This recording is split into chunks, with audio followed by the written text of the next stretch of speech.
Hey everyone, welcome to the Redmen TV. It's the uncensored match build-up for Liverpool's first leg. Well, it's not the first leg, it might be the second leg, not the first leg. League Cup semi-final against Arsenal at Anfield. It's Thursday at 7:45. Delighted to say Dan Clubb is here, and so is Jay Pearson. Lovely to have you both, lads. The terrified Reds have to play Arsenal. Ooh, how are we feeling? Shit myself. I don't want to do it. I can't believe it's the second leg. Oh no, it's not. It's still the first leg. Yeah, mate. It's been a very whirlwind week, hasn't it? Since the postponement, and we've had a lot of abuse. It's always Liverpool. Yeah. That's fine because we're massive. So yeah, but bring it on. We're looking forward to it. It's a two-legged affair which shouldn't be happening in the League Cup these days. But it's the integrity of the competition, is it? But yeah, I'm confident of the game, but just excited for it now. Dan, back in August, September, if I'd said to you like the League Cup. The priority of the League Cup, where are we? We'd have all accepted that it is what it is. You play the kids until you get as far as you get, and then we'll all have a jolly old time. Yeah. Now that we're at the semi-final, and now that Man City's gap at the top of the Premier League is a significant gap that Liverpool could well chase, but they are firm outsiders to do so. How important is this game for you? How big is this in Liverpool's season?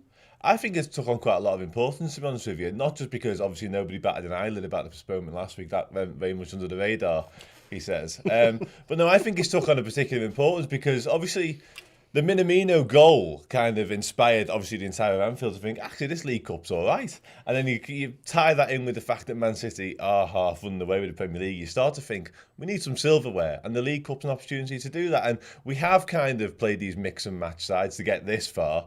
Now, to a point, we might have to be a little bit more serious on Thursday.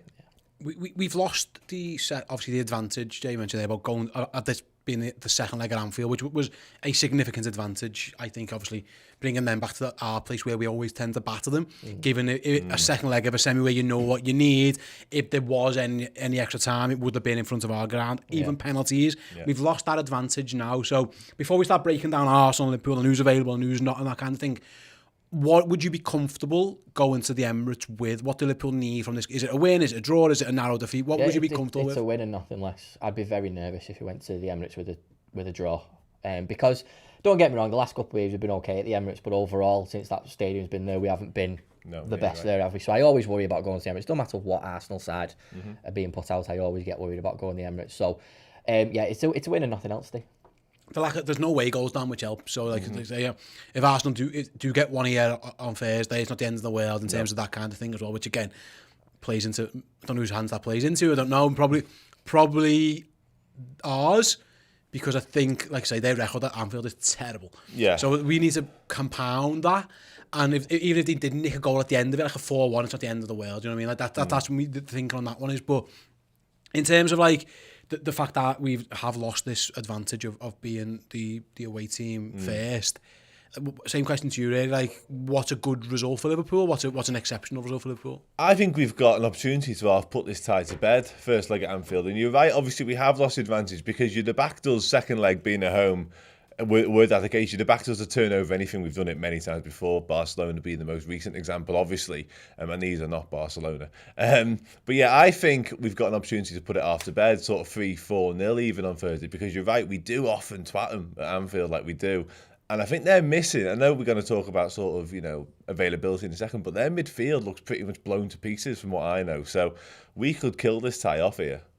I'm just looking here on the stat. Like I say, we beat them at an empty Emirates, didn't we? You mentioned Jay, before about that, but before that it was a case. Sorry, I've just scrolled past that on the screen there for those looking. We beat them at the empty Emirates, but before that we lost 2-1, we drew 1-1, we drew 3-3. We had them a famous 4-3, which is Sadio Mane's debut, that kind of thing, and 0-0 before that. So, like I say, our record at Anfield is amazing against them. I'll bring that up shortly, but I suppose that's the thing, isn't it? If we can do what we always do to them at home, the away leg, like Dan says, can almost become like an afterthought. Yeah, exactly. And I think I look back at the League Cup tie with Arsenal a couple of years ago when it was 5-5 and we won on pens. You know what I mean? A crazy game that. Yeah. And it was a mixed match of a team lineup from both sides. I don't think we're going to see that on Thursday. Obviously, we're going to be missing 2 of our key forwards. But I think relatively we're going to go with a strong lineup. So I still think that this is, in my opinion, it's like a Premier League game where that's the type of attitude we'll have, where we will hopefully batter them. I mean, like I say, that's the plan. I'm just going back to the Anfield record against the Arsenal team, who we are terrified of facing. Beat them 4-0. We had the 0-0 in the League Cup, which they won on penalties. Remember, Harry Wilson missed that penalty. Yeah. We beat them 3-1. We had the 5-all penalties, which again we won on that one, didn't we? Went through there. 3-1, 5-1, 4-0, 3-1. That goes all the way back to March, and there's a 2-2 and a 3-all in there as well. Like, this is the thing. I always think with Liverpool, you mentioned, like, when you go to certain stadiums and there's ghosts there. We had that with Old Trafford for a long time. Yes, we did. And we actually had that with Goodison as well. And earlier this season, we put both of those to bed. Jay, Arsenal arrive at Anfield going, every time we turn up here, we get fucking mullered. We need to, again, that's something we need to play on and not let them do what we did to United and Everton by laying those ghosts to rest. They are still there, and we need to make sure that they are fully aware of that. Absolutely. I think with what's gone on over the last week, I think the crowd will be right up for it. I know I'm certainly going to be in there screaming my head off, because I think there's a lot of animosity now between Liverpool and Arsenal fans, even more so now after this last week. And the fans have got a point to prove in terms of like getting at them from day one. So sorry, from minute one, where it's a case of from the kickoff, we're right behind the team to give them that power to get us over the line, because there's a lot of animosity over the last week. So I just think that's going to play a big part in the atmosphere. The Leicester game atmosphere was amazing, actually, Dan, wasn't it? I wasn't there, but obviously I was in the studio with Errol, and we had a jolly good time. It was one of those where it didn't matter until it very much mattered. Yeah. I think it kind of mattered when there was a bit of a kick-off and stuff and all, and it got a bit rowdy, and I think James Maddison started giving the cop a bit, which wound up as well. We've had that with Arsenal recently, actually. It was actually a very, quiet game against Arsenal. And then Mikel Arteta had a bit of a kick-off with Jäger, didn't he? And then it all went fucking nuts. Like, it'd be handy if this build up to it, if there is a bit of a ticking time bomb towards it, a raucous Anfield would be a big help. Hopefully it can be that. Massively, yeah. And Mikel Arteta won't make the same mistake again. And he'll be half gutted that there has been this sort of week of chaos building up to it, because he'll be expecting Anfield to be as it was after he kicked off for Klopp. I think it was Sadio Mane foul, wasn't it, that caused the uproar that time. But it was him trying to get Mane sent off and Jäger took exception to it. So but I was the same as Jay. I was at the Leicester game, and it really did sort of go up a notch, second half in particular, and really got behind us. And I think it'd be similar on Thursday. I think we've got an opportunity here, like I say, to really go for this. And it's a chance to play at Wembley. You know, we've kind of all been a bit disparaging towards the League Cup in recent years, Klopp more than anyone probably. But we're here now, we're in the semi-final, we've got a Premier League side. All this chaos has gone on before it. Let's just go and do it. I want the 9th League Cup.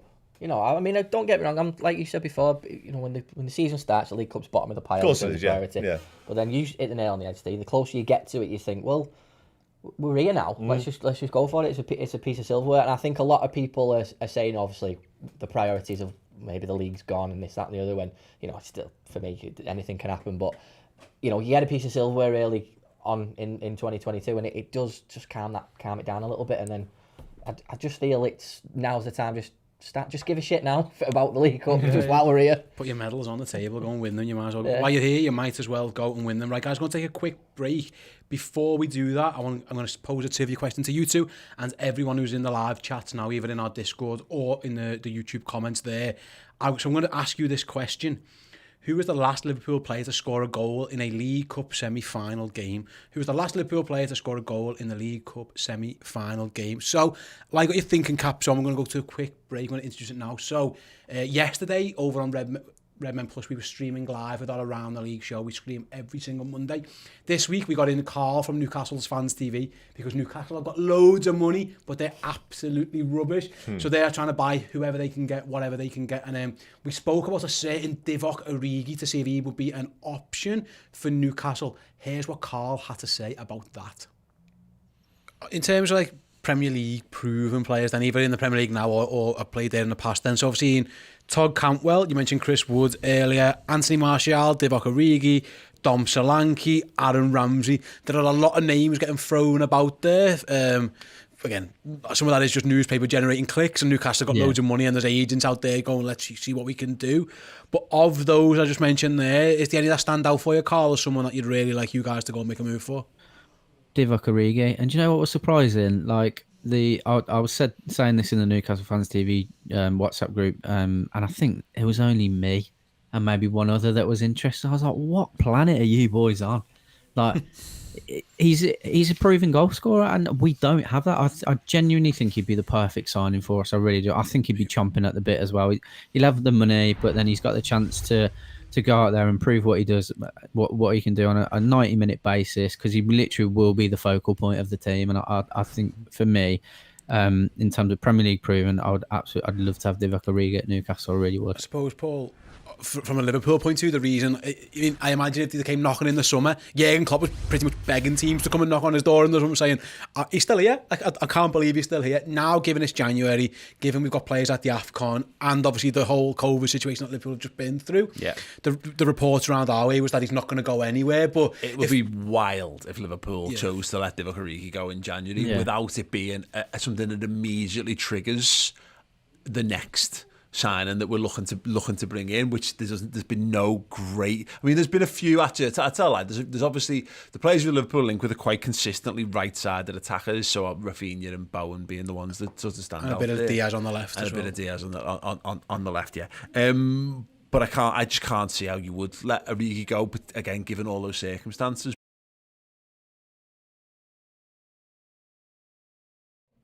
Yeah, so welcome back, guys. Like I say, if you want to check out that show and every other show we do each and every week, go over to the redmentv.com and have a little look at Redmen Plus and get more Redmen goodness in your lives. Tons and tons of content. I'm sure you won't regret it. Right then, I mentioned before the League Cup semi-finals, who the last player to score in a League Cup semi-final for Liverpool was. Any guesses? I don't know why he popped into my head immediately. I'm going to go with Emre Can. Okay. I'd have said Firmino. Okay, no, you're both wrong. So the last time Liverpool played in a League Cup semi-final, we got beat over both legs, 1-0 by Southampton. So it wasn't 2017. It was 2016, January 2016. Yeah. We actually lost at Anfield and went to penalties, 0-1. Right. And a few people in the chat have referenced that one, but it was the first leg away to Stoke City. Does that give you any more of an idea? No. No, who scored? No. Jordan Ibe. Jordan Ibe scored. Yeah, never got that. Yeah, we had a few people in the comments who had a guess, and I don't think anyone got it right. So DS Fever said Bellamy, Jacob said Joe Allen, so did Leatherface, nice names. I think they were remembering the penalty. Sir Klopp said Lallana as well. And then we've actually had Jamie who said Sterling versus Chelsea. No, it was actually it was Jordan Ibe away in 2016 against Stoke. No, we beat them on penalties, and then obviously the 2017 semis, we lost both legs 1-0, which was a shame. So yeah, there you go. I stumped every single one. Doesn't usually happen. Chalk that up for the win to me then. Right then, back to the game itself. I want to talk about team selection here, because again, League Cup tie. We played Brentford 3 days later. Now we've got the added worry, Jay, of the second leg before we play Crystal Palace. Yeah. We're coming off the back of a COVID outbreak with positives and false positives and people not training and people being in place. All kinds of madness.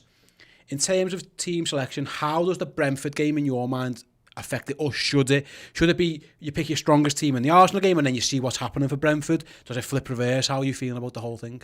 Play strongest in both, I think. If you can. Yeah. If you can. There's a big enough gap. Yeah, and I need to know who's available, Steve, because right now I haven't got a clue who's available. It's nuts. I don't know who's in, who's out and stuff like that. But for me, if you can play your strongest team the Thursday and the Sunday, you do it, because semi-final, and then we desperately need the 3 points on Sunday anyway. So, like you said, mate, there's a big enough gap. Just going back to that, by the way, Connor, sorry, it was Kieran in the Discord, did get it right. He said Jordan Ibe, didn't check the Discord for the chat, so Kieran got it. We've got a few more comments in the Discord that we'll get to in a second. But in terms of that one, like I mentioned there to Jay, Dan, the Premier League being where the Premier League is now, we're not throwing a towel in, but it's almost a case of what are you more likely to win, a League Cup tie now or the Premier League? It's the League Cup, isn't it? Mm-hmm. Do you think he needs to go, here's my team, I'll pick whoever, the best I've got available, and then I'll see where we're at for Brentford, or do you think it's the way around? Does he still need to have, half an eye on Brentford? No, I don't think he does. I think he's got these 4 games coming up now in relatively quick succession. I think we've got to go all out for 4 of them. They're pretty much as important as each other now. Now we're at a semi-final stage. I think if we were talking sort of third round of this cup, it's a different conversation altogether. But I'm not throwing the towel in on the league myself, because there's a long way to go and anything can happen. City haven't sort of dropped off at all yet. You'd imagine they would at some point. So listen, that league's still well on. But for me, we've got a group of probably 15, 16 sort of first choice players available to us, I'd imagine now, as long as everything's okay. We don't know anything different. And those players have to rotate over the next fortnight. And then we've got a little break and then the AFCON lads are back. So it's a no-brainer for me. Go gung-ho at all 4. Exactly. And you can earn a little bit of a swap around, can't you, if we do go and batter Arsenal on Thursday, because we look at the second leg. I'm not saying we rest for Brentford. We don't. I still stand by that. The next two, you go full strength. But then if you're looking at the second leg, you might be able to make some changes. So that's why Thursday's so important for me. Yeah. Suppose either way, if you beat them handily, then you've got plenty of rest there. Kieran again with one of his comments in the Discord chat there says, everyone's concerned because Arsenal are in a bit of form, but when we played them at Anfield in November, they were on the back of an unbeaten run of about 12 games or so, and we still twatted them off the park. That's just what happens when Arsenal come to Anfield. And then Oddbod says we've got to get them to physically implode. They're missing key players as well, and we should have no fear. So what Liverpool are missing players, they're missing players as well. There's no real advantage there, is there? It's Arsenal at Anfield, go and fucking batter them. Anybody at Anfield, go fucking batter them. Yeah. has my attitude, because that place has been a fortress for years, and it shouldn't change. I think that's a great comment there, but it shouldn't really matter to me. Just get it done. Get it done. Yeah. Can't be asked, because I'm just sick to death of the crap that's gone on the last 7 days between the two fan bases. It's done me head, and I think it's all out of nothing. There's loads of circumstances why other clubs have been, accused of, we're getting games suspended. It's never been that much shit, but because it's Liverpool, it's Big B and me bonnet about it now. Yeah, exactly, mate. So just fucking go out and batter him. On that, going back to the team selection thing then, who's in goal for you, Dan? Because Kevin Kelleher has been Liverpool's League Cup goalie. Yeah. He obviously played at the weekend. Alisson, we know, did have COVID because he obviously missed the Chelsea game. He's been isolated, but he's actually allowed back out now regardless, I think. Unless we don't know. Liverpool haven't announced why he wasn't around for Shrewsbury. Maybe he wasn't feeling well. Maybe they just decided he was never going to play anyway because it's from Shrewsbury. But you always get, when you play cup goalies up to a certain point, at some point you need to decide to stick with them or go back. What would you be thinking there? Do you know what? I'd actually be thinking stick with Kelleher, because I've been suitably impressed enough for that to be the case, as in the Premier League and in the Cups. Obviously, we won a penalty shootout in the last round, so it'd be even more unfair to kick him out after that. But he kept us in that game. I think at 3-0 he makes that save. To stop again 4-0, which really is difficult to turn around in 45 minutes. So, yeah, for me, I'd go with Kelleher. And I agree to the point whereby sides previously, including Liverpool, have gone back to the first choice keeper, but that tends to be when there's a huge drop off, and there's no getting away from the fact there is a drop off from Alisson to Kelleher. But Kelleher has done well enough. It's not Willy Caballero at Man City or whoever it may be. Kelleher is good enough to play in this game for me. On that, then, we know team selection wise, it's hard because we know Trent's had COVID. He tested positive after Chelsea, so again, bearing on lateral flows and everything else, then there's a chance he could be out and available. If he tested positive on the Monday, for example, then he's already done 7 days and he could get a bit of training in. We know, obviously, that all the lads who played against Shrewsbury, there was no injury, touch wood. Andy Robertson took a knock, but we think we look all right. Yeah. Thiago, we think, still out because he only just started rehab on Monday. Everybody else, Jay, we're not completely sure about, obviously, other than the 3 lads who are in the AFCON right now. But what do we think about Trent, first of all, then? Would you just throw him back in, just get him straight in the team? Him straight back in. Again, we don't know how he's been with the COVID, what he's done, but 3 days training after a week off, is that enough for you? I think for the lad his age, yeah. I think when I think back to, I'm nowhere near as fit as Trent when I was, well, not now, but when I was his age, still nowhere near as fit, but I could play every couple of days. Yeah. And I think he wants to as well. Do you know what I mean? He wants to do well for the club, and he'll want to play in these types of games. It's another semi-final in another competition. To be fair, he's not played in the League Cup semi-final, has he? Trophy's not won. Yeah. He'll want to fill his cabinet with every medal. So for me, chuck him back in. Best option we've got. We've got a super chat in here. Let me read that out for you now. It's from Jordan, who says, I've heard Alisson is quite unwell and won't be available for the Arsenal game. Flash scores is also saying he's definitely out. Yeah, we haven't heard nothing, Jordan. I don't know. Again, there's a lot of rumours going around. We don't know where he is.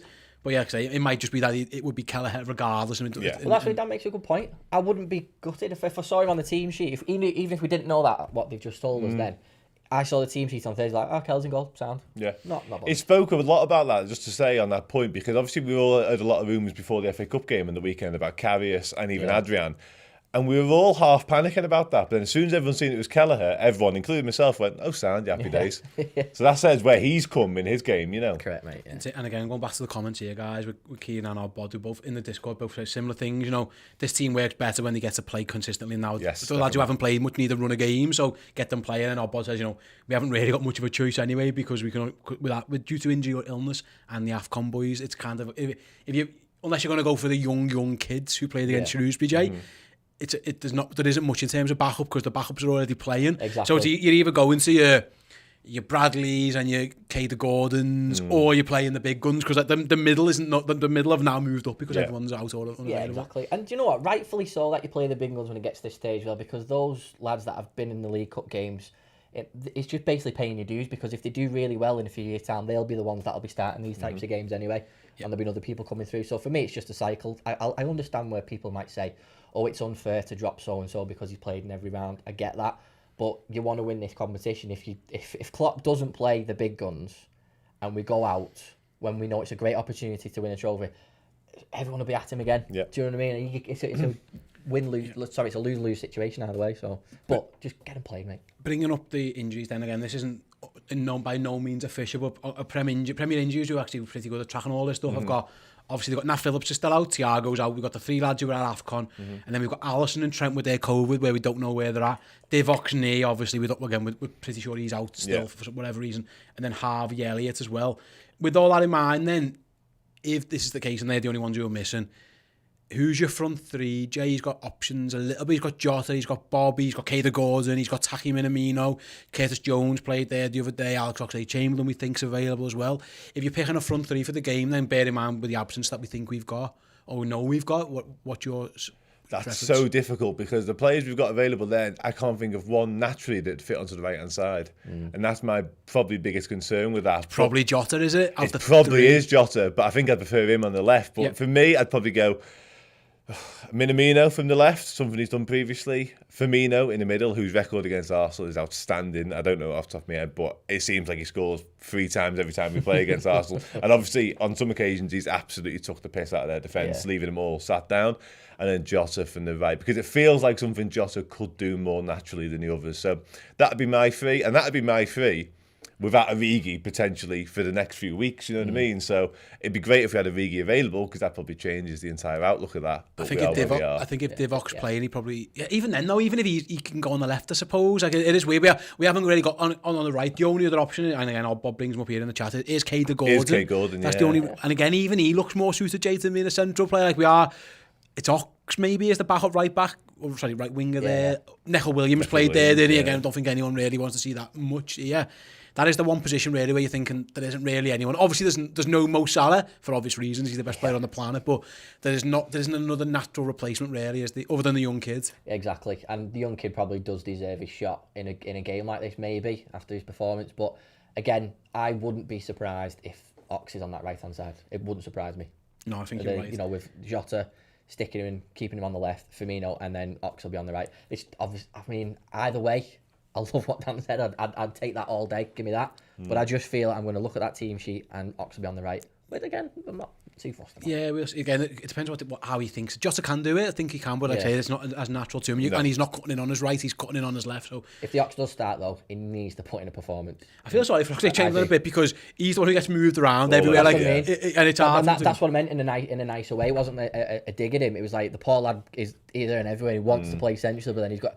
I mean, he's up front at one stage. Exactly. And it is a shame, but again, it's some players are just like that, and they're the utility player. They are very good in loads of positions, like James Milner. Yeah, it's like a blessing and a curse for him, isn't it? In a way? Because he probably wants to stay in one place, but he's so adept at playing in different roles. I personally don't think he's great as that false nine. I don't think it's really worked for him. But because he can do it, he gets to do it. Yeah, and it's not really a good thing, because he looks really poor sometimes, and we kind of go, actually, that wasn't great, was it? And his opinion goes down because of that, and it's not really his fault.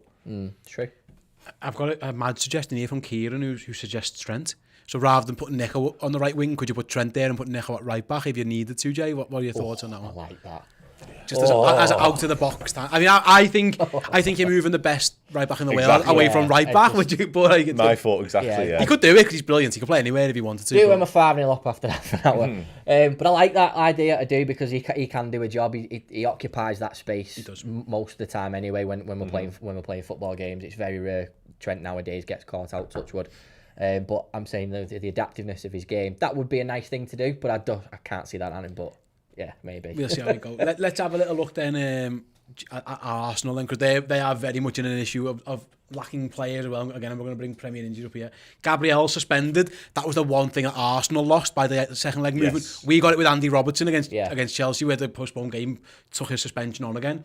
They've got Tomiyasu, who's got this leg injury, and he's a doubt for the game. Smith Rowe is a doubt for the game. I'm sure they'll still be singing his song, but he's a doubt for the game.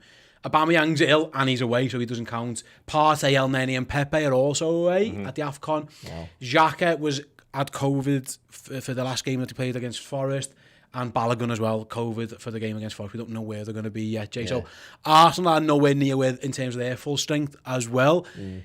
It's a chance for Liverpool, like I say, to go and lay down a marker there. I mean, Smith Rowe would be, of all those, Smith Rowe's a big loss. Yeah. Tomiyasu's a big loss. Gabriel's a big loss. Like, Partey's a massive loss. He's helped them a lot.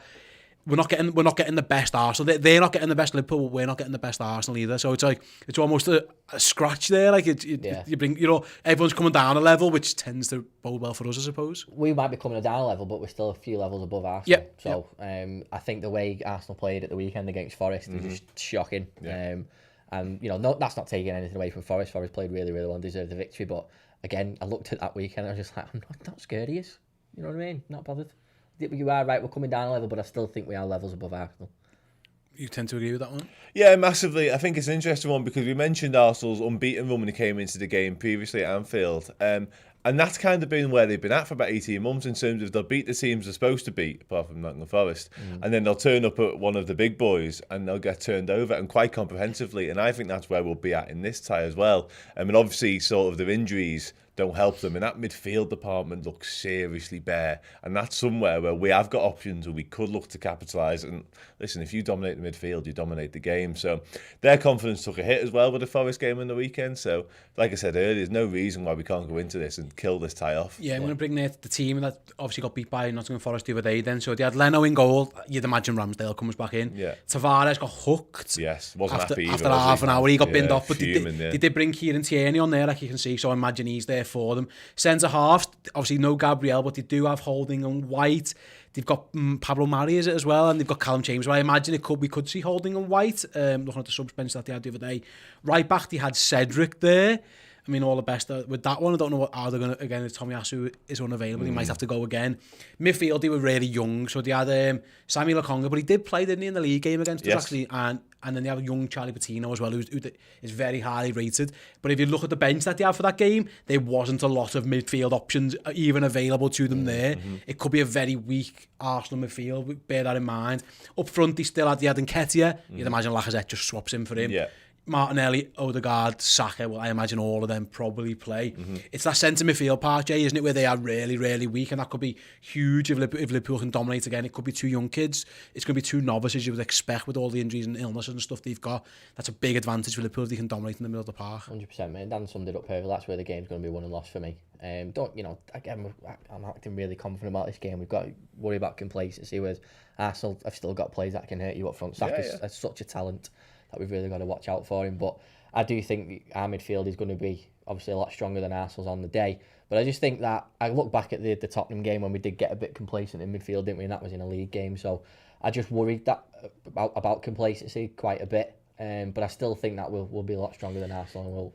You shouldn't be complacent for a League Cup semi-final against Arsenal, should you? No, I mean, I don't think I'd worry too much. I actually thought they were asleep at the wheel against Shrewsbury a little bit for the first. Yes, definitely. 50, yeah. But again, it's given the week they had, it's kind of understandable. But yeah, it turns to centre midfield then, given who we think's available and who isn't. Dan, I'll come to you. We mentioned their Arsenal week, so Liverpool, they've got options. So we know for a fact that Fabinho and Kurt Jones are available because they just literally played the other day, and all being well, they are. Milner, they've got Henderson. We mentioned Chamberlain before. They're probably the five we're picking from, really. I don't think I'm missing anyone else. Tyler Morton. Young Tyler Morton's not. Yeah, he's probably sixth choice now, isn't he? Given the Keita's away, and obviously Thiago's still out. I mean, there's a chance for Liverpool's midfield got rightly criticised at Chelsea because it didn't work very well at all. What would your midfield three be given all those options there if you were picking it? Mine would be Fabinho at the base. Yep. I think he's so important to this side, like we've discussed previously. And for me, it'd be Curtis Jones because I think he needs a little run of games. I think he was decent against Shrewsbury. I think he probably deserved it. He got moved around a little bit in the game. He was in the front line at some point, and I think he's better coming from a little bit deeper, personally. And I'd be going Jordan Henderson on the other side of it. I would. What about you, Jay? Basically, two of them three, absolutely, with Fabinho and Hendo. I think they're just solid ground. You need Henderson's leadership. Fabinho does a fantastic job at DM. And again, I'd love to see Curtis Jones in there, I really would. But again, I wouldn't be surprised if Ox is thrown in. I would go Ox. Would you? Yeah? I'd go Chamberlain, Henderson, Fabinho. I think that's what I would try and do. I think it's actually a toss-up between Milner and Henderson, because Henderson's actually not been in great form, Jay. But again, something like this though. Yeah, and also balance to the side and things like that. Like, whoever's going to be playing on the right wing isn't Mo Salah, so Jordan's going to have to put a bit more work in there. He's going to have to help somebody out. And also, we don't know where Trent's at. Milner could be right back for all we know. We just don't know how it's going to go. But I think I'd like Oxlade-Chamberlain against Arsenal. I think he's always got a point to prove against them. He actually did well, didn't he, in the league game? I thought he did all right. He scores a goal, doesn't he, in the 5-all last time. I think I'd be quite fancy Oxlade-Chamberlain. I always fancy old players playing against their old teams. It tends to be something bit between the teeth type game, innit? Yeah, for sure. Right, then we'll start wrapping up there. Before we do though, guys, I want to look at the other semi-final. I'm just going to bring it up now. So it's obviously from the first leg, Chelsea won 2-0, didn't they, at home. Goals from Kai Havertz and then a Ben Davies own goal. Looking at that, at time recording, they play tomorrow night. Chelsea are huge favourites. It looks like they could be the team getting to Wembley. Who would you rather face, Jay, if you could choose? Would it, given the fact that how Chelsea are and we haven't beaten them this season, Spurs, we only just played them, we had that draw as well. And Antonio Conte in a final, Thomas Tuchel in a final. Either way, it's going to be a hard game. What would your preference be? Spurs all the way. Just because Chelsea got better players in the squad. So that's the way I look at it. Nice and simple. Yeah, same. Whilst it'd be nice to get Chelsea and beat them in a final, obviously, and Tottenham are a different proposition with Conte, I reckon, even despite that result we just mentioned. Like Jay says, Chelsea have simply got a better squad than them, haven't they? So it's a no-brainer for me. I'd rather face Tottenham. Yeah, all I want to just go to extra time. Whoever gets through, Sam. But again, I'd fancy Spurs in a final. We've literally just not long done it. Chelsea, I think Chelsea would be a tough out in a final. They've actually got plenty of final experience over the last few years. They've done well in finals. That 5 at the back as well would be a killer in the final. Wouldn't it, to break down? Like, yeah, it would. Spurs you can always count on Spurs to be a bit Spursy as well, if you needed it to. So I think I tend to agree. But again, hopefully it just goes to extra time. A few red cards, a few positive. If you want to super spread COVID to each other at the same time, I don't know. We'll see how it goes. But yeah, it's going to be a fascinating game, that one. Like I say, by the time we play on Thursday in our first leg, we will already know who is awaiting in the final, which again is another interesting dynamic to all of this in the world we live in. And again, who knows where we're going to be at next week, never mind. I mean, we had our own issues in here today, getting people in and out and everything. Like, the world's on its arse at the moment, like we all know. So who knows? But what I would say is that it's a semi-final for Liverpool. It's a chance to win a trophy. Jamie Carragher wrote, didn't he, a few weeks ago, like, get your medals on the table kind of thing. You need to keep winning, even if you're not winning the big one. If you can keep ticking over with all these things, well, it all stacks up. Look at Man City, for example. Yeah. And also, like I say, Jay mentioned earlier, there's a record that we need to go and reclaim that Manchester City equalled us the other day. So yeah, can we go back and win a 9th League Cup? Well, it all starts with Arsenal at home. If you go in the game, I think you guys are going. Go and be loud. If you aren't fortunate to have a ticket for that match, if you want to join us on the Redmen TV, we'll be doing our live watch along for the game. It is me and Paul in the hot seats. It's me and Errol for the home leg. Even I'm confused with dates. Change around. Me and Errol are in the seats for the home leg. Me and Paul will be in the seats for the away leg. So yeah, if you're watching at home and you want to mute the TV commentary, and why wouldn't you join us over on the YouTube? And you'll be able to watch the game along with us, interaction and all that fun stuff. We have a good laugh when we do them. And me and Errol, touch wood, again, undefeated in the studio. Liverpool have never lost a game. We had a draw and lots of wins. So hopefully, fingers crossed, Liverpool can do that again. Guys, thanks so much for joining us. It's been an absolute pleasure. Like I say, guys, thank you guys for watching and or listening to this show at home. If you want more build-up around the Arsenal game, go over to Redmen Plus. I've got an interview on Wednesday, streaming live with Robbie from AFTV. He's previewing the game from an Arsenal point of view. Like I mentioned before, we then got the watch-alongs and all the shows that happen in and around the game, including our instant match reaction, which also streams live about an hour and a half after the final whistle on Redmen Plus. So we've got you covered from every single angle for this game and all future games as well. I hope that you can join us for that watch-along. If you're not going to the match, if you are going to the game, do enjoy it. Stay safe, and we'll see you all next time. Ta-ra. Hey, if you want to get your name here and be a club legend like so many have so far, join up to Redmen Plus. You get an incredible range of Liverpool content. Our Netflix for Liverpool fans style services there for you, documentaries, features and interviews. And yes, we also have the club legend here. So if you want to go a bit deeper, get a deeper connection with us and with Liverpool Football Club as well, then sign up to the redmentv.com, Redmen Plus at a club legend tier, and there's loads of extra bonus perks for you as well. Check it out.